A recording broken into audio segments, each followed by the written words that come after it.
Imagine living amidst the luxury of a French chateau, surrounded by boundless beauty and riches. It seems like the perfect life, doesn't it? But what if all that luxury ended in such a tragic, even terrible way?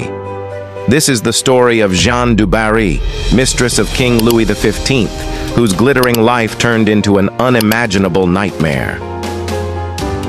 Jeanne du Barry did not come from aristocratic circles, but was an ordinary girl who grew up in poverty. However, her fate changed when her beauty attracted the attention of the elite. Thanks to her ingenuity and the help of several important people, Jeanne managed to enter court circles, even becoming the mistress of King Louis XV. Jeanne's life seemed perfect.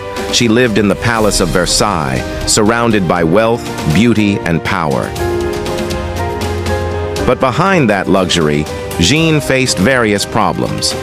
Her status as royal mistress made her hated by the nobility, especially by Marie Antoinette and the conservative aristocrats. They looked down on Jeanne because of her humble background and the way she had obtained her position at court. However, it wasn't just the hatred of the nobility that was a big problem. When King Louis XV died in 1774, Jeanne's life changed drastically. The protection he had just disappeared. Jeanne became a figure who was exiled from court and had to face hostility from the society she once controlled. The French Revolution that erupted in 1789 further worsened the situation for all those related to the monarchy. Jeanne du Barry tried to save herself from a bad fate by distancing herself from the increasingly heated political conflict. He even returned to his home in Versailles, trying to live a quiet life away from politics. However, the revolution did not excuse anyone's aristocratic past. Jeanne, once a symbol of the luxury of Versailles, was now considered an enemy of the people.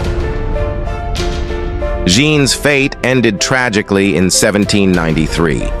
She was arrested by the revolutionaries and charged with colluding with the enemies of the revolution.